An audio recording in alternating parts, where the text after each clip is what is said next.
कुछ पल उनके सामने बीते थे। आपसे कुछ चीजें करना चाहेंगे। बाबा किस बात से प्रसन्न होते थे और किस बात से नाराज होते थे, ये तो हम लोग नहीं जान पाते थे। वस्तुतः नाराज तो वो होते ही नहीं थे, क्योंकि उनके क्रोध का फल जो है, सामने हर चीज जो दिखाई पड़ती वो राख होती। कोई किसी में ये सामर्थ्य नहीं थी कि उनके क्रोध के बाद वो बच सके। तो बचना माने ये नहीं कि शरीर से प्राण निकलेगा, वो हर चीज राख हो जाएगी, दिखाई नहीं देगा कुछ भी। तो अपने क्रोध का प्रभाव वो जानते थे। तो शंकर के अवतार हैं और निश्चित है कि दया बहुत अधिक है उनके अंदर। तो प्रलयंकारी रूप तो अपना वो लेते ही नहीं थे, क्योंकि सहन कौन करेगा। फिर भी कभी कभी क्रोध न होने पर भी क्रोध को दिखाते तो थे ऊपर से, क्योंकि बिना दिखाए तो आदमी डरेगा नहीं। तो इसलिए उनकी कृपा को याद करके यही मन में आता है, मोह बिलोक धरऊर धीरा, राम कृपा कस भयउ शरीरा। बाबा की कृपा अपने सभी भक्तों पर रखती थी। ऐसा नहीं है कि वो किसी एक को मानते, सबको मानते। और हर भक्त ये अनुभव करता था कि बाबा हमको बहुत अधिक मानते। बात सही थी। अरे उनको किसी से कुछ लेना है ही नहीं और किसी चीज की कमी नहीं है। जो कुछ देना ही है, लेने की बात ही नहीं है। तो जिसको लेना होता है वो न कुछ सोचता है कि यहाँ से कुछ मिल जाएगा, वहाँ से मिल जाएगा, ये नाराज होगा, ये खुश होगा। उनको ये सब, हाँ ये जरूर है कि धर्म के रास्ते पर चलने पर खुश होते थे जरूर, और रास्ता छोड़ने पर बोलते भी थे। उनको ये लगा कि आप रास्ता छोड़ने जा रहे हैं। तो एक बार एक गीता का श्लोक है,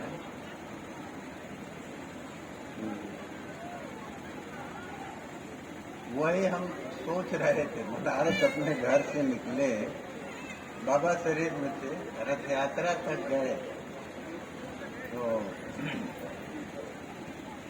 हम सोचते जा रहे थे, तो हम ये सोच रहे थे कि भगवान को अर्जुन से ऐसा नहीं करना चाहिए, इससे दुराचार को बढ़ावा मिलेगा, लोग पाप की ओर अग्रसर होंगे।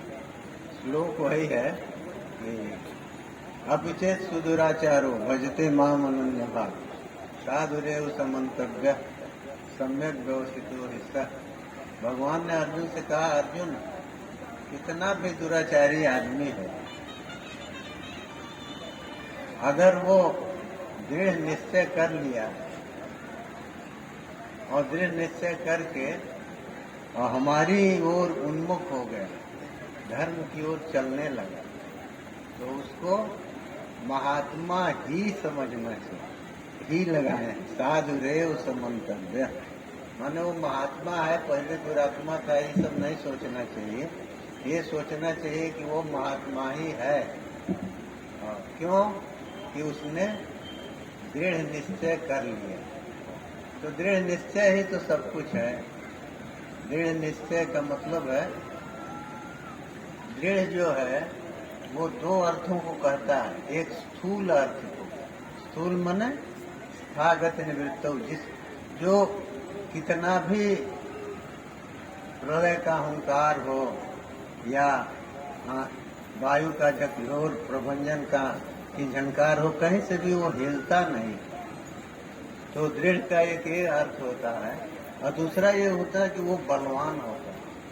दृढ़ स्थूल बलयो है, पाणिनि का सूत्र है। तो इस तरह का दृढ़ निश्चय जिसने किया, माने बलवान भी है, वो कहीं भी झुकेगा नहीं, तो झुकेगा नहीं तो रुकेगा नहीं। झुकने पर ही तो आदमी रुकता है। तो रुकेगा नहीं तो मंजिल पर अपने पहुंच जाएगा। अभी कहिए कि नहीं, वह रोकने वाले तो उसको रोक देंगे, नहीं, कहाँ से रोकेंगे। मन में अदम्य उत्साह है तो ऊपर से तो बाबा का सहारा है ही। तो दृढ़ निश्चय के बाद कोई रोक नहीं पाता। लेकिन अब ये है कि अब वो दृढ़ निश्चय आदमी के अंदर हो। तो यही सोचते सोचते हम लगभग 15-20 मिनट तक इसी पर सोचते रहे। अब सोचिए हमारे जैसे बाबा के कितने भक्त हैं और किसके मन में क्या आ रहा है सुबह से शाम तक। वो खुद आप सुबह उठ के और शाम को बिस्तर पर जाने तक जितनी बातें सोचे हैं सबको याद करिए तो याद नहीं आए। लेकिन बाबा को सब पता है, उनके इतने भक्त हैं और कौन क्या सोच रहा है वो जान रहे हैं। तो हमको मालूम कैसे होगा जब हम ये कहे कि भगवान के वचन से लोगों को ये होगा कि चलो कुछ दिन कुछ पाप कर भी लेंगे तो क्या हर जाए, फिर शरणागति करके और उसको धो लेंगे। जैसे कीचड़ में पांव पड़ गया तो धोना है ही है, और जानबूझ के भी डाल दिया तब भी धोना है। लेकिन धोना है तो फिर कीचड़ में पांव डालेगा क्यों?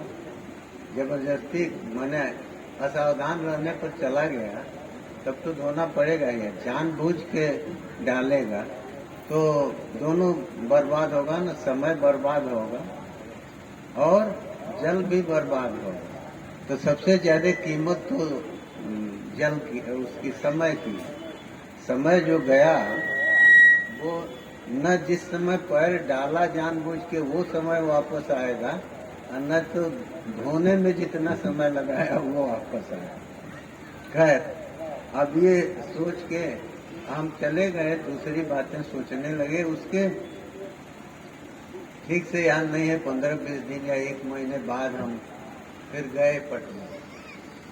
तो शाम को दर्शन हुआ, बाबा कुछ बोले नहीं। आप सब लोग जानते हैं सबके साथ घटनाएं होती थी। सवेरे हम शाम को चूंकि भोजन हुआ नहीं था तो सवेरे जल्दी नींद खुली तो नहा वहा के 2:15 बजे के करीब हम बैठ गए थे। हमको ये था कि गायत्री जप अपना करना है। ये कहीं वो भूत चढ़ा रहता है। बैठ गए तब तक बाबा बाहर निकल के और टहल रहे थे गेट तक जाएं वापस आए। तो किसी ने हमसे आके कह दिया कि बाबा बाहर निकले। बाबा अपने कमरे से बाहर जब भी रहते थे, चाहे वहाँ चौकी पर बैठे हों या बाहर हों, तो हम फिर वहीं रहते थे और उसके बाद कोई काम नहीं। तो भावना यही होती थी कि बाबा के शरीर से वायु जो स्पर्श करके आएगी तो उससे ये अधम शरीर भी पवित्र हो जाएगा। इसी भावना से हम वहाँ जाते थे। तो जब उठ के गए तो देखे टहल रहे थे तो वो भय लगता था। जब तक खुद कुछ बोले नहीं तब तक हिम्मत नहीं पड़ती थी कुछ कहे आदमी, या तो प्रसन्न मुद्रा में हो तो कुछ कह दे। अब भोर का समय टहल रहे थे तो हम इतना तो दुस्साहस किए कि अब जैसे चल रहे हैं तो उनकी पीठ के पीछे ये खंभे इतनी दूर, यहाँ बाबा वहाँ रहते थे तो हम यहाँ रहे, उतना चलते थे। अब उधर से गए, बाबा जब लौटे तो हम तो पहुँचे नहीं, इतनी दूर आई है ना, उधर से घूम गए तो हम चुपचाप दीवार में ऐसे सट जाते थे। तो बाबा चले गए, फिर पीछे पीछे जाते थे। ऐसे 2-3 बार वो किए। फिर भीतर जाने लगे तो कैलाश भवन में पुराना गेट तो सब लोग देखे हैं, छोटा था और सीढ़ी थी, उस पर चढ़ के तो बाबा उसी पर चढ़े सीढ़ी पर और ऐसे वो जो चौकट क्या कहें, खड़िया कहते हैं ना, ऊपर दरवाजे का जो लंबाई वाला हिस्सा है उसको ऐसे हाथ से पकड़िए, थोड़ा सा गर्दन ऐसे घुमाए। तो हम सोचे कुछ कहना चाहते हैं, तो 5 पहुंचे तो बाबा वही श्लोक बोले जो हम सोच रहे थे, अपचेत सुदुराचारो भजते माम अनन्य भाव। ये पूरा उन्हीं का वाक्य है जितना बोल रहे हैं। अपचेत सुदुराचारो भजते माम अनन्य भाव, साधुरेव समन्तव्य सम्यक व्यवसितो ही सह। ये तो गीता का श्लोक था, ये बोल के अब फिर कहे उपरंजक वचन है, इसके सहारे कल्याण नहीं होगा, रास्ता नहीं छोड़ना चाहिए, जाओ रास्ते पर रहो, अपना काम करो। बस ही कह के वो भीतर घुस गए, हम बाहर गए। तो बाबा का मतलब ये था, वो कुछ ये तो कहते नहीं थे कि तुम सोच रहे थे तो ये है वही, सब नमक मिर्च तो लगाते नहीं। बोल दिया आप सावधान है, सुन लीजिए, नहीं ठीक है मत सुनिए। तो अरे जब ऐसे महापुरुष के पास जाके भी आप असावधान हैं, वाणी भी नहीं सुन सकते, तब आपको कौन समझाएगा। तो हम तो सावधान थे सुनने के लिए। तो सावधानी दोनों में चाहिए न, केवल सुनने में नहीं, आचरण में भी चाहिए। असली सावधानी तो वही लेना। हाँ, ये जरूर मन में रहता था कि बोलते हुए बाबा के मन में अगर ये इच्छा हो गई कि ऐसा हो जाए तो वो हो जाएगा, उसमें तो उसको कोई रोक थोड़े सकता। तो इसलिए उनके पास जाने की इच्छा होती थी।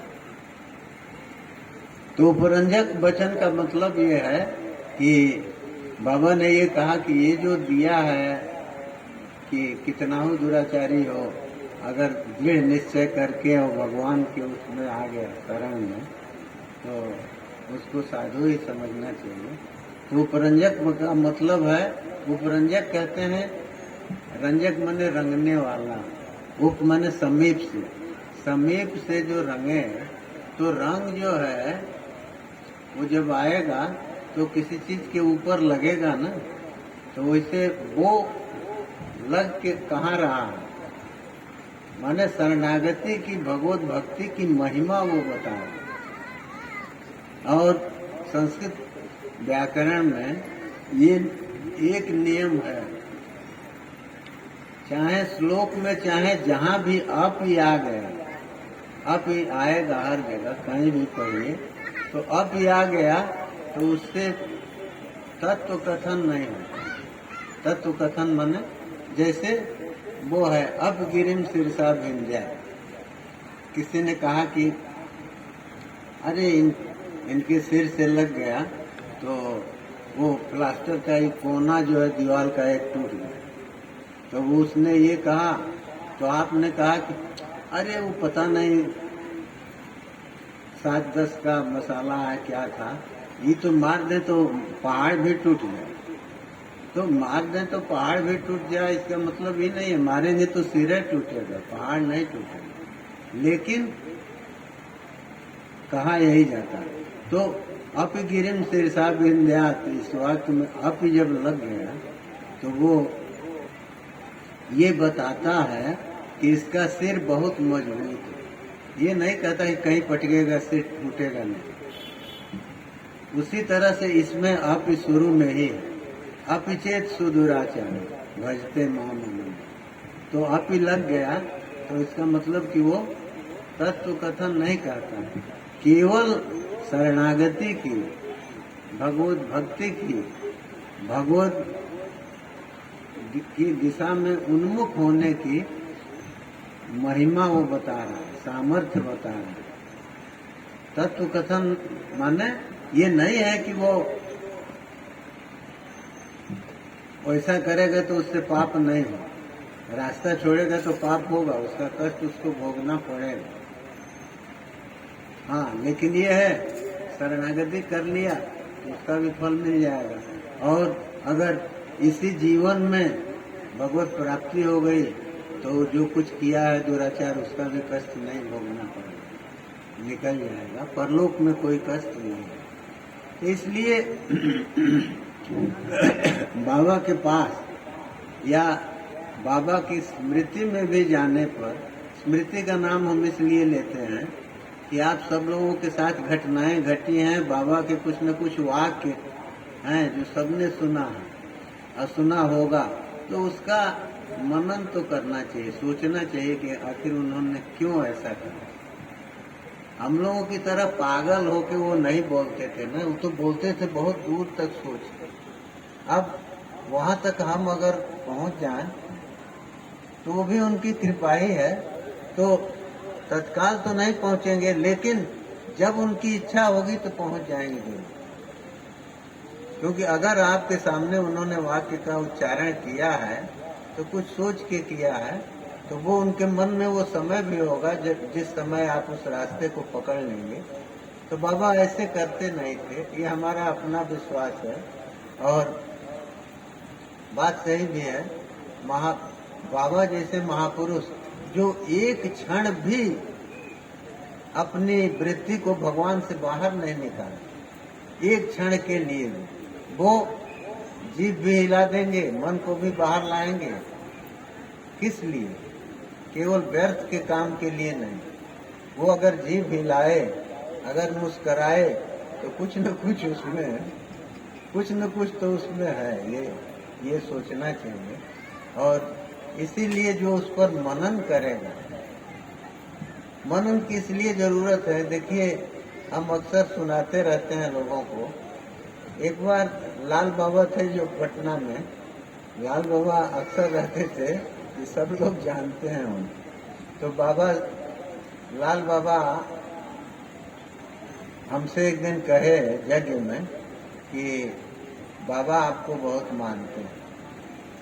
तो हम कहे कि हमारी समझ से तो ऐसा कोई भक्त नहीं है जिसको बाबा न माने। अगर बाबा भी भेद करने लगे तो हम लोगों में उनमें अंतर क्या रहेगा? अरे सूर्य की किरणें सबके ऊपर बराबर पड़ती हैं। अब उसी में कोई, किसी को बुखार आ जाता है, किसी को कुछ होता है, कहीं फसल जो है वो सूख जाती है, कहीं उसको गर्मी की जरूरत है तो बच जाती है। लेकिन सूर्य की दृष्टि में ये नहीं रहता, वो तो अनवरत प्रकाश वहां से चलता रहता है और सबके ऊपर आता रहता है। वर्षा होगी तो जब आप छाता रखेंगे तब न पानी सीधे नहीं पड़ेगा, लेकिन उसमें भी हवा आई तो भिगा ही देता है। कहाँ बचता है आदमी? एक उसको भ्रम है कि हम बचे हैं। देखिए, खूब तेज पानी हो तो छाता बचा नहीं पड़ता। तो उसी तरह से सूर्य का प्रकाश, चंद्रमा की शीतलता, नदी की धार, ये किसी को देख के नहीं बढ़ते, ये निरंतर चलते रहते हैं। और जो उसके पास गया उसको गर्मी मिलेगी, शीतलता मिलेगी, उसकी प्यास बुझेगी। बाबा का भी यही था। तो वो हमने उनसे कहा, लाल बाबा से, कि ये हमको मत सुनाइए। बाबा कुछ कहे होंगे तब आपको अंदाजा लगा होगा कि बाबा हमको मान रहे हैं। तो जो वाक्य बोले हैं बस वही हमको सुना दीजिए, हमको उतने सुनना है और हम कुछ नहीं सुनना चाहते। तो कहे कि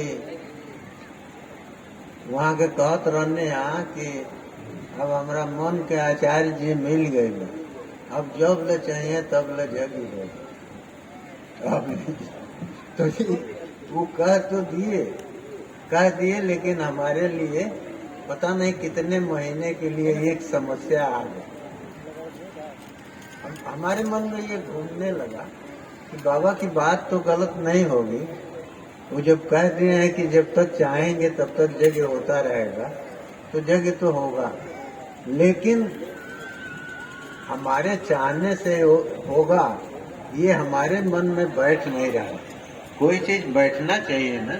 अब यहाँ हम बैठे हैं, मान लीजिए कोई कह रहा है कि 5 मिनट जो है, 5 मिनट में आरा से ट्रेन छूट जाएगी, और बाबा अगर कह दिए कि ट्रेन मिल जाएगी, तो अब ये तो ठीक है हमारे मन में विश्वास हो जाएगा कि कह दिए हैं तो ट्रेन मिलेगी, लेकिन मन घूमता रहेगा कि 5 मिनट में तो यहाँ से आरा पहुँच नहीं पाएंगे, तो कैसे गाड़ी मिलेगी, क्या होगा। तो ये सब सोचते रहिए, लेकिन वो विश्वास आपका काम करेगा तो वो ऊबन से बचा देगा। बाबा में विश्वास है तो ये तो हो जाएगा ना कि नहीं ठीक है, कह दिए हैं तो मिलेगी। बाबा करते थे ऐसा। एक बार हम कैलाश भवन में थे और आना था, जाना था काशी, तो गए बाबा को प्रणाम करने। कैसे जाओगे? अब स्टेशन जाना है तो कैसे जाओगे, क्या मतलब? हम कहे कि बाबा जाके टेम्पो उनको कुछ पकड़ लेंगे, चले जाएंगे। तब कहते हैं कोई पहुंचा देता तो अच्छा था। तो ये कोई पहुंचा देता तो अच्छा था, ये तो थोड़ा जोर से बोलते थे। गाड़ी तो खड़ी है, अब गाड़ी तो खड़ी है तो हम एक बार बोले तो हम नहीं समझ पाए, तो फिर कहे कोई पहुंचा देता तो अच्छा होता, गाड़ी तो खड़ी है। अब गाड़ी तो खड़ी है तो अमूल वहीं थे बगल में, तो अमूल कहे कि हम पहुंचा देते नहीं स्कूटर से, तो बाबू कहे हाँ पहुंचा दे। तो अमूल ले आके हमको स्कूटर से पहुंचा दिए। हम टिकट खरीदे, प्लेटफार्म पर गए तो गाड़ी सही खड़ी थी, गाड़ी में चढ़े और चले गए। तो बाबा व्यर्थ का नहीं बोलते थे, इसलिए बाबा जब भी कुछ कहे हैं तो उसको सोचना चाहिए, और उनका अभिप्राय भी तो उन्हीं की कृपा से मालूम करता है। तो हम इस वाक्य को सोचते रहे बहुत दिन तक, सही से याद नहीं है, 4 महीना 6 महीना जितना बीता हो, हम सोचते थे। कारण एक था कि हमारे मन में इच्छा हमेशा रहती थी कि यज्ञ पटना में हो, तो यज्ञ हो, ये इच्छा रहती थी। तो होगा कैसे? तो एक सहारा तो मिल गया, बाबा कह दिए कि जब तक चाहेंगे तब तक यज्ञ होता रहेगा। लेकिन अब मन में बैठता नहीं था कि होगा कैसे। अब सुधाकर फोन न करें तो हम भी नाराज हो जाएं, ये भी नाराज हो जाएं, क्योंकि सुधाकर के लड़के की शादी है ना। अब यज्ञ तो बाबा का नहीं है, तो सुधाकर का यज्ञ है। तो कोई आदमी उनसे, हर आदमी के पास मोबाइल है, लेकिन वो फोन करके पूछ नहीं सकता क्या है, कुछ हमको करना है, उसकी बेइज्जती हो जाएगी। क्योंकि सुधाकर के लड़के की शादी है तो उनको करना, तो उनको जरूरी है कि वो फोन करें। तो ये सब हमारे मन में घूम रहा था। हम कहें कि बड़ा मुश्किल है ये। अरे आप चावल माने गेहूं चावल जो कुछ है ये तो तौल नहीं, बटखरे पर मेढक तौलिए, मेढक चढ़ाएंगे तो इधर कूदेगा तो इधर कूदेगा, बटखरा आपका हमेशा नीचे ही रहता है। मेढक को उसको तौलना नहीं, संभव नहीं, तो वही हाल है। तो हम ये सोचते थे कि आखिर होगा कैसे, बाबा कहे हैं तो होगा जरूर। तो बहुत दिन सोचे तो ये मन में आया, उस दिन से मन शांत हो। मन में ये आया कि बाबा ये कह रहे हैं कि आचार्य जी जब तक सोचते रहेंगे, लोगों को कहते रहेंगे, पटना आने के बारे में हमेशा उद्यत रहेंगे, तो हमको कुछ भी हो जाए, हम पटना जाने के कार्यक्रम को यज्ञ वाले टालते नहीं, एकदम नहीं। एक बार हमारे पुत्र हैं मौलिक का एक लड़का हुआ था, वो उसका शरीर छूट गया। अब कायदे से अब हम तो असौच में हो गए, लेकिन हम पटना गए और यज्ञ में रहे। तो 2 चीजें हैं ना, हम जानते हैं ब्राह्मण को आपका काम कराने के लिए कोई असौच नहीं, वो आपका काम कराएगा, अपना काम करने के लिए उसको असौच। तो हम संध्या बंदन जितना संक्षेप में है वो करते थे, और बाकी जगह के काम में सब में ये नहीं कि बाहर है, हम मंडप में बैठते थे, सब कुछ वैसे ही। बहुत लोगों को तो कुछ मालूम ही नहीं हुआ, क्योंकि इस तरह का कोई व्यवहार नहीं करते थे जिससे लोगों को लगे कि ऐसा ही। तो ये चीजें केवल शास्त्र में रखने के लिए थोड़े हैं। वो व्यवहार में आना चाहिए ना।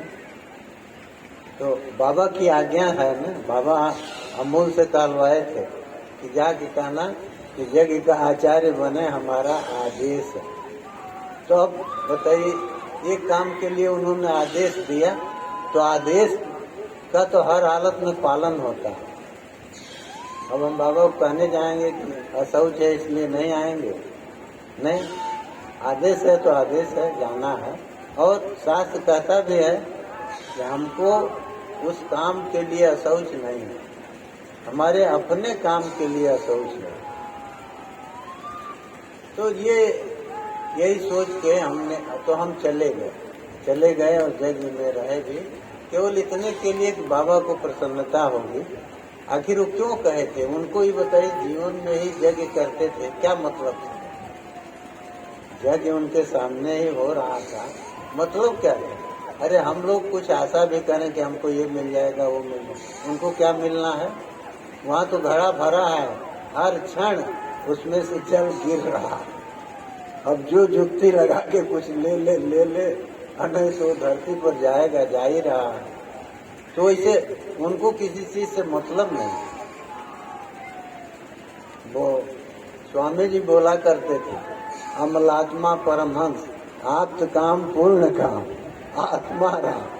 तो बाबा तो सब थे, आप्त काम पूर्ण काम, आत्मा राम। तो आत्मा राम का मतलब क्या है? कि आत्मा में जो रमण करने वाला। सुखदेव जी से यही पूछा गया कि आखिर व्यास जी ने ये शंका हुई ना कि सुखदेव जी तो ज्ञानी हैं, तो जिसका मन निकलेगा ही नहीं बाहर, वो भागवत का अभ्यास कहाँ से करेगा, सुनेगा कहाँ से? तो वहाँ आया है, आत्मा रामापि मुनय निर्ग्रंथाया पूर्व क्रमे पूर्वंत अहितुकीम भक्तिम इत्थम भूत गुणों हरि। भगवान के गुणों में, भगवान की जो रूप माधुरी है, वो जो रस सरोवर है, उसमें किनारे गए।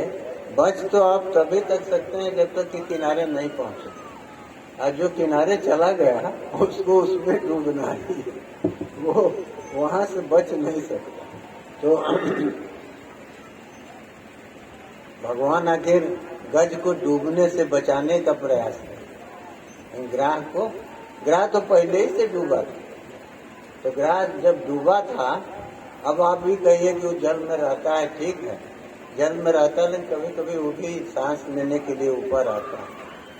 तो वो पहले से डूबा था, तो उसकी पहले मुक्ति हुई। और ग्राह जो है ये डूबे ही नहीं थे, इनकी बाद में मुक्ति हुई।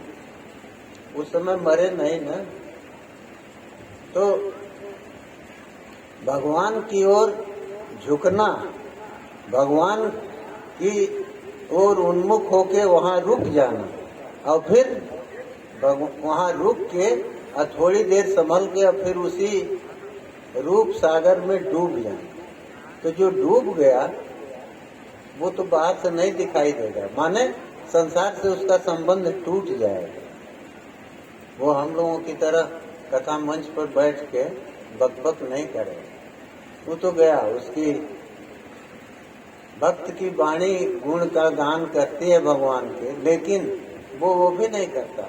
जब रस में डूब ही गया, तो जो डूब रहा है उसका तो ना आपको हाथ पांव दिखाई देगा, न वाणी सुनाई देगी, वो तो उसी में है। हाँ, ये जरूर है कि ऐसे डूबने पर आदमी जो है उसका प्राण निकल जाता है, दम घुटता है। लेकिन भगवान के रूप सरोवर में डूबने पर न उबन होती है न चुभन होती है, माने थोड़ा भी कष्ट नहीं होता। न उबन का तो कोई सवाल ही नहीं। उबन क्यों होती है? हम तो विवश हैं, पानी में पड़े हैं, और मन जो है वो बाहर है। तो मन बाहर है, मन चाहते हैं कि किसी तरह से बाहर आ जाए। और जो भगवान के रूप माधुरी में डूबा हुआ है, वो तो बाहर निकलने का सोचता ही नहीं, तो उसको उबन क्यों हो? वो वहीं पर जो है आनंद से रहता है, और कभी भी उसको उबन नहीं। इसीलिए कहा कि सुखदेव जी आत्मा राम हैं, आत्मा राम पूर्ण काम, तो पूर्ण काम है माने संसार की किसी भी वस्तु की कामना नहीं। वो कैसे है? सुख संपत्ति विनय मिलाए, धर्मशील पै जान सुभाए। सुख और संपत्ति का ये स्वभाव है कि जो धर्मशील है उसके पास तो धर्म करना, कभी भूले भटके जो है किसी प्यासे को पानी पिला देना, इतने धर्म नहीं है। वो स्वभाव होना चाहिए कि हर प्यासे के लिए हमारा जल का जो पात्र है वो पहले उसके लिए होगा, और अगर कोई प्यासा नहीं मिला तब हमारे लिए। तो ये बहुत कम लोगों के उसमें है। तो आत्माराम मुनि जो हैं वो करते क्या हैं? वो निर्ग्रंथ हो जाते हैं। निर्ग्रंथा, ग्रंथि छूट जाती है। ग्रंथि है क्या? गोसाई जी लिखे ना, जड़ चेतन ही ग्रंथि पड़ गई, यद्यपि मृषा छूटत कठिन। जड़ और चेतन की ग्रंथि हो, माने कर्तृत्व चेतन में नहीं है, जड़ में है, अंतःकरण में है। लेकिन वो अंतःकरण के कर्तृत्व को चेतन में, अपने में हम आरोपित कर देते हैं। जैसे अग्नि की गर्मी, अग्नि की उष्णता वो लोहे में चली जाती है। लोहा गर्म हुआ तो आप देखिए जलाते सब हैं। लोहा भी गर्म है, पत्थर गर्म है, ईंटा गर्म है। तो लेकिन व्यवहार क्या होता है? किसी ने पूछा कैसे जल गए आप? बहुत दूर में जला। अरे ईंटे से जल गए। ईंटा कहीं जलाता है? नहीं। ईंटे में आग की गर्मी आई तो वो जला गए। तो कहीं आदमी कहता है कि लोहे से जल गए। लोहा कहीं जलाता है? जलाती है हर जगह केवल आग। तो उसी तरह से कर्तृत्व जो है वो केवल अंतःकरण में। कर्तृत्व और भोक्तृत्व दोनों इधर ही है, आत्मा में कुछ नहीं। लेकिन जैसे आग की गर्मी लोहे में चली गई और हम कहते हैं कि लोहा से जल गया, उसी तरह से अंतःकरण का कर्तृत्व चला आया इधर। हम कहते हैं हमने ये किया है, ऐसा कर्म हो गया है कि अब तो इसको हमको भोगना पड़ेगा। तो कर्तृत्व है तब तक भोक्तृत्व है। हम करता हैं अगर तो हमको भोगना पड़ेगा। ये नहीं होगा कि हम अपराध करें और करें अपराध को और पाओ फल भोग। ये नहीं है। जो अपराध करेगा वही भोगता है। तो ग्रंथि वही है, वो भ्रम जो है वही ग्रंथि है। तो गांठ जो है कभी हल्की सी लगी हो तो वो तो छूट जाती है जल्दी, और नहीं ऐसी लगी तो अनंत जन्मों की पड़ी हुई गांठ है। तो गांठ इतनी ताजी नहीं है और उस पर निरंतर वासना जो है, वासना का परत दर परत पड़ता जा रहा है। तो वो इतनी आसानी से गांठ छूटने वाली नहीं। इसीलिए गोसाई जी कहे ना, यद्यपि मृषा, ये गांठ जो है भ्रम है नहीं वस्तु पर, फिर भी छूटत कठिन। लेकिन छूटने में कठिनाई है। तो छूटने में कठिनाई है, कौन छोड़ेगा? तो जिसने बांधा है वही। तो भगवान की कृपा से गुरु की शरणागति मिल जाए तो वो छूटता है, नहीं ऐसे नहीं छूटा। इसीलिए कहे कि तो आत्माराम है सुखदेव जी, निर्ग्रंथ हैं। ग्रंथि उनकी जड़ और चेतन की ग्रंथि छूट चुकी, फिर भी उरुक्रम भगवान को उरुक्रम करते। उरुक्रम भगवान की ऐसी महिमा है, ऐसी उनकी रूप माधुरी है कि उसमें आत्मा राम आप्त काम पूर्ण काम जो पुरुष हैं, जिनको किसी चीज की जरूरत नहीं है, वो भी वहाँ अपने को लगाते हैं।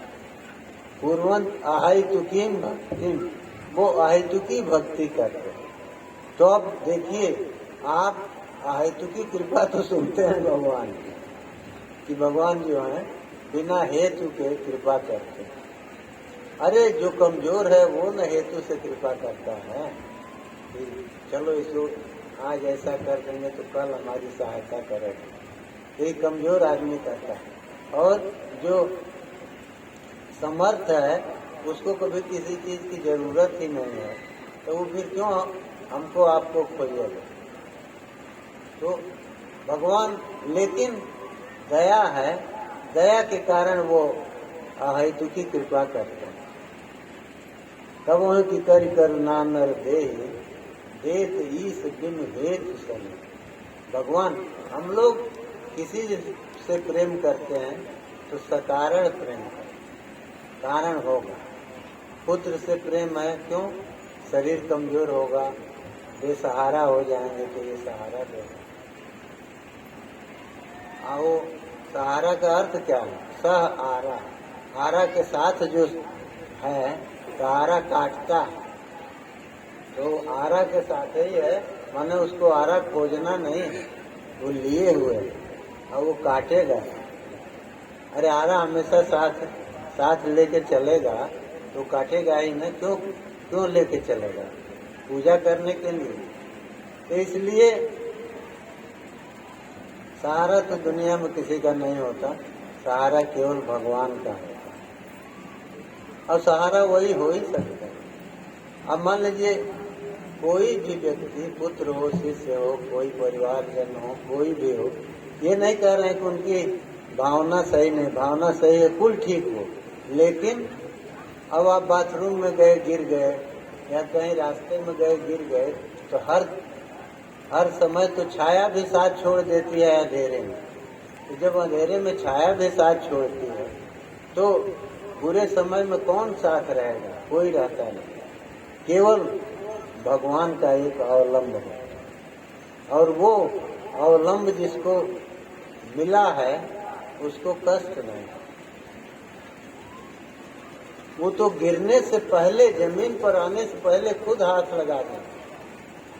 हाँ, ये विश्वास होना चाहिए। अब आदमी कहेंगे ये कैसे होगा, कलयुग है वो, अरे तो कलयुगी तुम हो कि कलयुग है? तुमको कुछ करना नहीं है, खाली अपने भ्रम में पड़े हो, दूसरों को भी डाल रहे हो। तो भ्रम में पड़ना तो मान लीजिए शायद कुछ उसका तो भ्रम दूर भी हो जाए। जो निरंतर दूसरे को भी भ्रम में डालने का ही प्रयास कर रहा है, उसका भ्रम कहाँ से दूर हो? वो तो निरंतर यही पाप कर रहा है। वो ये नहीं कह सकता ना कि भाई हम नहीं कुछ कर सकते, क्यों? उसकी बेइज्जती हो जाएगी। तो अपने से धोखा देना, अपने को धोखा देना कितना बड़ा पाप। अरे दूसरों को धोखा क्या दोगे? तो दूसरों को धोखा देने के पहले तुम अपने को धोखा देते। तुमने सिद्धांत सत्य को छोड़ा, प्रेम को छोड़ा, भगवान की महिमा की उपेक्षा किया, तब तो दूसरे का वो करते हो। इसका मतलब तुम्हारे मन में है कुछ नहीं, केवल दिखावा। तो कैसे होगा? सुख तो मिलना नहीं है। कर्म वचन मन छाड़ी छल, जब लग जन्म तोहा, तब लग सुख सपने नहीं किए कोटि। स्वप्न में भी सुख नहीं मिले। कर्म जो है कई तरह के होते हैं, कुछ कर्म स्वप्न में भी भोग दे के चले जाए। अब आपको प्रधानमंत्री बनना है तो जागृत में नहीं संभव हुआ, तो कुछ कमजोर अधिष्ट है तो स्वप्न में ही आके आपको वो सुख दे गया। ठीक है, 10-5 मिनट 1-2 घंटे जितने देर रहा। तो कहने का आशय यह है कि कर्म जो है वो स्वप्न में भी फल देता है, सुख भी मिलता है, दुख भी मिलता है। मृत्यु तुल्य कष्ट मान लीजिए मिल गया।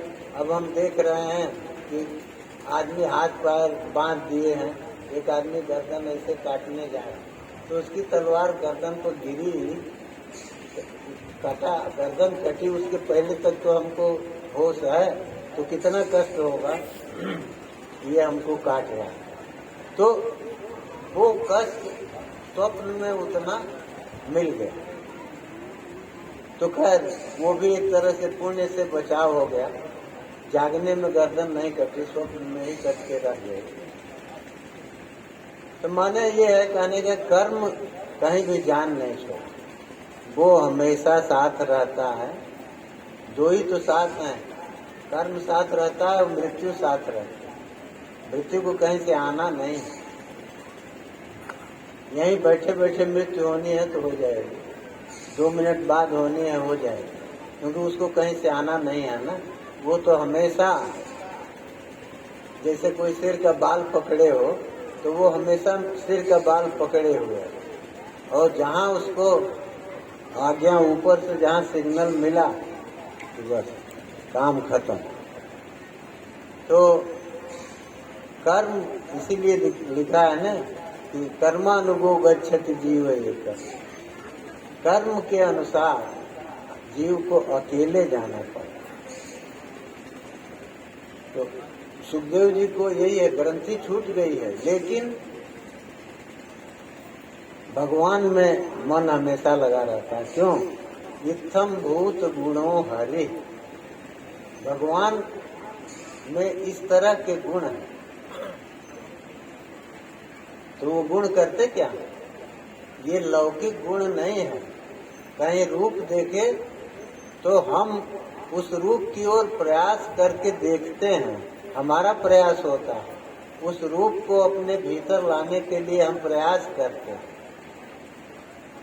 किसी चीज को देखे, कोई फूल बहुत बढ़िया सुगंधी उसमें आ रही है, तो हम फूल के पास जाके सुगंधी लेते हैं। लेकिन भगवान के गुण जो हैं वो खींच लेते हैं। अब आत्मा राम आत्मकाम जो पुरुष हैं, सुखदेव जी जैसे लोग, उनका मन तो आत्मा से बाहर निकलेगा कैसे? नहीं निकलेगा। लेकिन वो जो सगुण स्वरूप है वो खींच लाता है, वो उसके अंदर ये सामर्थ्य है, तो वो खींच लाया सुखदेव जी को बाहर। और सुखदेव जी अपना भागवत का अभ्यास किए, लिखा है ना, तस्य वा बृहति में काम आत्मा राम समभ्यसत। कौन सा ऐसा कारण था कि इतनी बड़ी संहिता को भागवत का सुखदेव जी ने अभ्यास किया? आत्मा राम है, तो आत्मा राम का मतलब क्या हुआ? आत्मा को छोड़ के एक सेकंड तो बहुत समय है, वो बाहर ध्यान उनका नहीं था। तो फिर इसमें मन कहाँ से आएगा? कहे वो विवश हैं, भगवान के गुणों में ये सामर्थ्य वो खींच लाते हैं। नहीं तो भगवान का सगुण रूप लेना ही व्यर्थ हो जाएगा। तो दोनों तो एक ही काम करते हैं। गोसाई जी ने लिखा ना, अगुण सगुण नहीं कछु भेदा, उभय हरहि भव संभव के। कहते हैं कि अगुण, निर्गुण और सगुण दोनों जो हैं, इनमें कोई भेद नहीं। अब देखिए, अरे निर्गुण जो है उसमें कोई गुण नहीं है, वो किसी को आकृष्ट नहीं करेगा। और यहाँ जो है हर आदमी, चाहे निर्गुण का उपासक हो चाहे सगुण का उपासक हो, सबको जाना ही है और पागल हो के जाना है। जैसे पागल कुछ सुनता नहीं है, वैसे ही भगवान की ओर जो उन्मुख हो गया उसको दुनिया से कोई मतलब नहीं है, वो कुछ सुनेगा नहीं। कहे कि नहीं, भेद कुछ नहीं, निर्गुण और सगुण में कोई भेद नहीं, दोनों से ही संसार का खेद, संसार का कष्ट निवृत्त हो जाए। अब वही अंतर क्या है? जैसे वैद्य जी को दवा देनी है, मान लीजिए कोई रोग है, तो गुड़ के साथ पिला के अगर रोग ठीक कर दिए तो बच्चा उबेगा नहीं और प्रेम से मांग मांग के खाएगा दवा। और वही खट्टी चीज के साथ दे दिए, अनुपान में अदरक के रस में दे दिए तो वो भागेगा। जब माँ देना चाहेगी दवा तब भागना चाहेगा। तो वही है, भगवान का सगुण रूप जो है वो जैसे बच्चे मीठे की ओर आकृष्ट होते हैं, वैसे उधर आदमी आकृष्ट होता है। और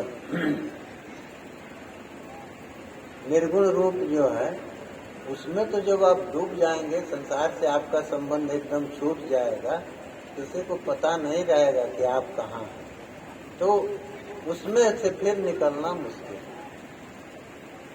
तो संसार से तो वो भी निकाल देगा, संसार से ये भी निकाल देगा। लेकिन गीता में भगवान ने कहा, लेशोधिक तरस्तेषाम अव्यक्ता सत्य चेतसाम अव्यक्ता ही गतिर दुखम देहवद्भिर अवाप्य।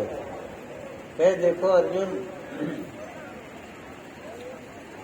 अव्यक्त में जिसने चित्त को लगा दिया, व्यक्त कहते हैं जो दिखाई पड़ रहा है, सुनाई पड़ रहा है, जिसके रस माधुरी का आनंद हम जिह्वा से ले सकें, रूप माधुरी का आनंद नेत्र से ले सकें, तो वो व्यक्त है। अव्यक्त जो है उसमें तो कुछ है नहीं न, कोई इंद्रिय काम नहीं करेगी, तो अभिगत गति कछु कहत न है, क्या कहेगा उसको, वाणी जानी नहीं है। तो कोई भी चीज, कोई साधन नहीं है उसको कहने के लिए। हाँ, केवल समझ सकता है, अनुभूति का वो विषय। इसीलिए वो कहा है ना कि केशव कही न जाई का कहिए, देखत अति रचना विचित्र हरि समुझ मन ही मन रही। मन में वो समझेगा और उसका आनंद लेगा, बाहर तो वो कुछ कह नहीं सकता। क्या कहेगा, किस तरह का रूप है, किस तरह का क्या है, कोई चीज कह नहीं सकता। तो इसलिए भगवान के रूप माधुरी में आकृष्ट होकर सुखदेव जी ने भागवत का अभ्यास किया और भागवत को सुनाया। तो ये लिखा है कि कुर्वन्त अहेतुकीन भक्तिम, अहेतुकी भक्ति करते हैं। माने वहाँ दिया ना कि चतुर्विधा भजन्ते माम, 4 तरह के भक्त होते हैं। आर्तो जिज्ञासुरर्थार्थी ज्ञानी च भरकर। आर्त जो है वो भगवान को पुकारता है। अब भगवान आर्त की पुकार तुरंत सुनते हैं, इसीलिए आया है ना, आर्त त्राण परायण स भगवान नारायणो में गति। आर्त त्राण परायण, आर्त को वो बहुत जल्दी अपना सन्निधान, अपनी कृपा देते हैं। वहाँ कोई उपचार नहीं हो पाता ना, तो आर्त की वाणी ही जो है उसमें सब कुछ है। प्रेम से बोलेगा ही तो आर्त की वाणी, और वो वाणी निकल नहीं पाती पूरी। वो वाणी कहाँ निकलेगी, राम कहेंगे तो रा कहते कहते आंसू आएगा, गला भर जाएगा, बात खत्म। तो वो पूजा का कोई उपचार वो पूरा नहीं करता। ये कहे, कोई कहेगा कि अरे वो राम राम तो कहा तब न ऐसा हुआ। वो क्या कहता है और भगवान क्या सुनते हैं, ये दोनों के बीच की बात। न वो कह पाता है और न वो सुन पाते हैं, फिर भी इसके बिना कहे ही वो सब कुछ जान जाते हैं और बिना बुलाए ही चले जाते हैं। द्रौपदी ने कहाँ बुलाया, ये बुलाना है कि इतने तो कही गोविंद, बस ये बुलाना है, आओ ये हो रहा है, ये सब कुछ तो नहीं, कहने का समय कहाँ। गोविंद केवल इतने बोली है और उतने में वो आ गए और वस्त्र रूप में बदल गए। तो ये आर्त की पुकार वो सुनते हैं। अच्छा, आर्त जो है उसके पास जिसका मन ही ठीक नहीं है वो क्या कहेगा, कौन सी पूजा करेगा, क्या उनको खिलाएगा, क्या देगा, किसी चीज का समय नहीं है ना। वो तो एक क्षण का भी समय नहीं। तो उस स्थिति में भी लेकिन उनको तो पहुंचना है। क्यों पहुंचना है, अरे वो तो पहुंचे है ही हैं। हम सोचते हैं और लोग कहते हैं कि गरुड़ को भी छोड़े और दौड़े और कुछ पहने नहीं। वो अरे भक्त जब पागल हो गया है तो उनका दिमाग ठीक रहेगा, वो कहाँ से गरुड़ को खोजेंगे, चप्पल पहनेंगे, क्या करेंगे?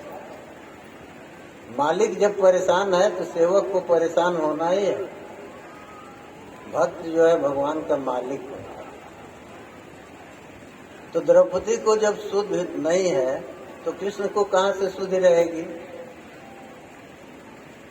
तो ये एक बार भगवान उसमें आता है कि द्वारिका में बैठे थे या इसमें उपप्लव में रहे होंगे, तो भीष्म सरसैया पर थे। तो भीष्म तो भगवान के बड़े भक्त थे, तो वो ध्यान कर रहे थे कृष्ण, और वहाँ बैठे द्वारिका में भगवान के आंख से आंसू गिर रहा। तो रुक्मिणी जी ने पूछा कि क्या बात है, क्या कष्ट? उन्होंने कहा कि माम ध्यायेत भीष्म तमस्मि मनसा गतः, कहे कि भीष्म हमारा ध्यान कर रहे हैं और इस समय हम उन्हीं के पास चले गए।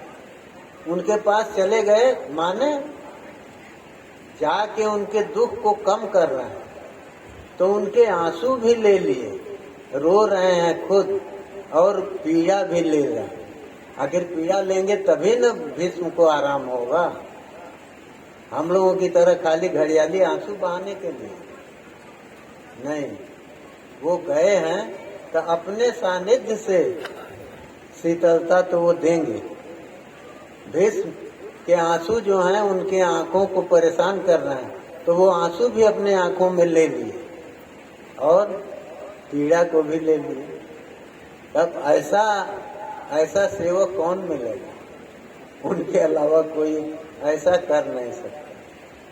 और जो अपनी सत्ता को समझते ही नहीं कि हम त्रिलोकीपति हैं, कि अखिल ब्रह्मांड के नायक हैं, कुछ नहीं, और बिना उसके ये होता नहीं। जब तक पूरी तरह से, जैसे भक्त का पूरी तरह से समर्पण है, तो भगवान का भी समर्पण है भक्त के ऊपर।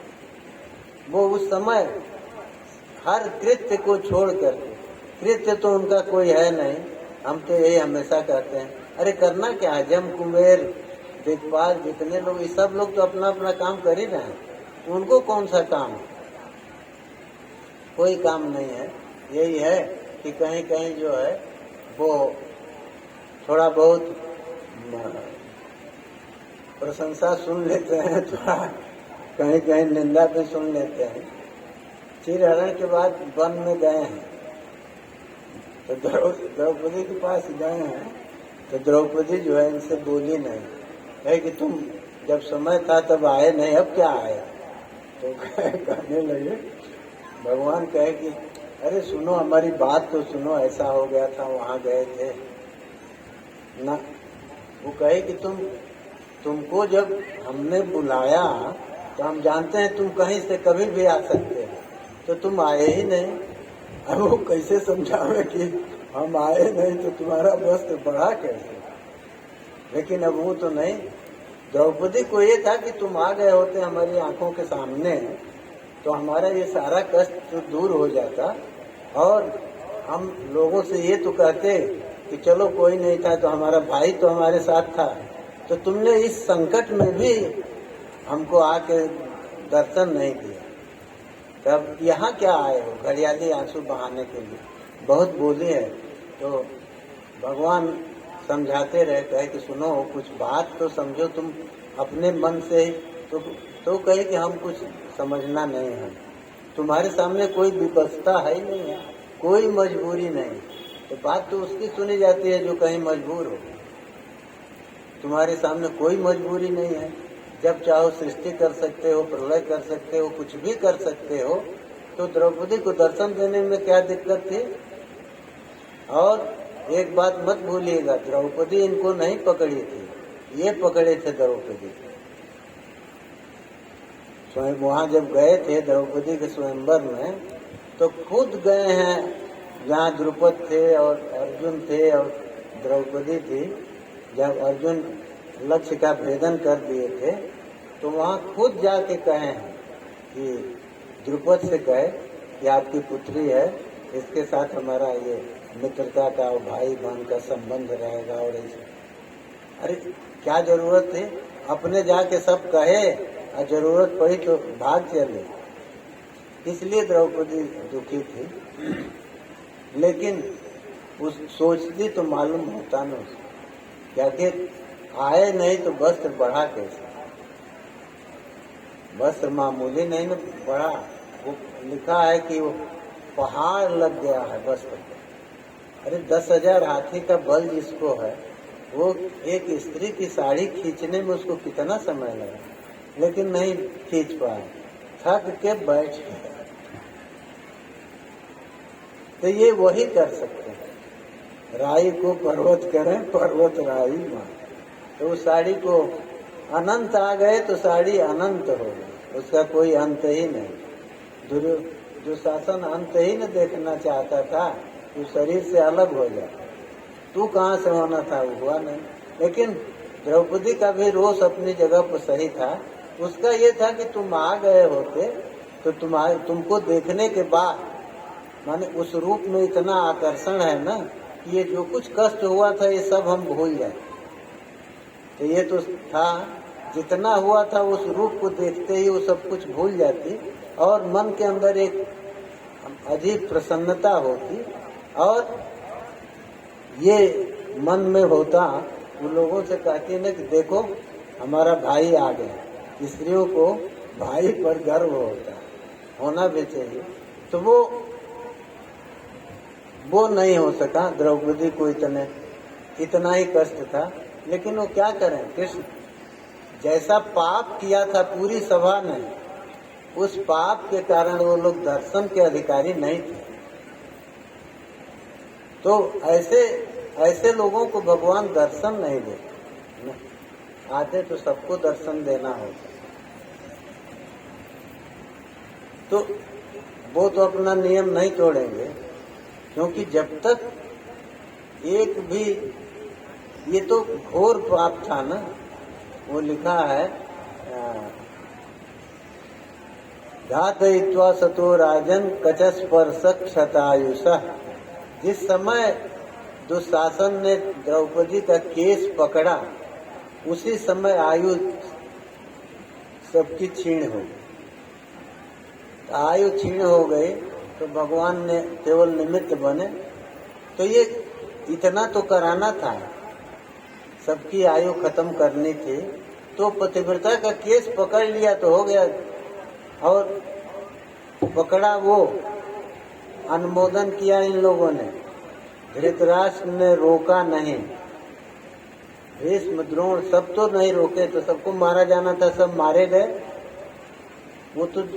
वो तो अपना काम करेगा, और वो पाप जो है वो पर्याप्त था, सबकी मृत्यु के लिए पर्याप्त था। कुरुवंश का उसने नाश किया और एक इतिहास बन गया।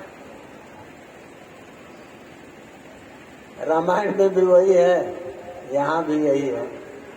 तो सती का जहाँ अपमान हुआ तो वो बच नहीं सकता, इसीलिए कुरुवंश बचा नहीं, धृतराष्ट्र भी बचे नहीं। कुछ दिन 12-13 साल निकल गया, क्योंकि धृतराष्ट्र के मन में दया आई, दया नहीं आई। वो जो चमत्कार हुआ उससे वो विवश, चमत्कार ही था ना। ये कहाँ संभव है कि एक स्त्री की साड़ी 10,000 हाथी के बल वाला खींच नहीं पाएगा। तो ऐसा चमत्कार हुआ। तो धृतराष्ट्र कहे हैं कि पुत्री तुम क्या कुल की भूषण हो, ये बोले, और तुम हमसे वरदान मांगो, जो चाहो हम देंगे। लेकिन द्रौपदी का ऐसा धर्म भी किसी में नहीं है। उसने कहा कि युधिष्ठिर को दासता से मुक्त कर दे।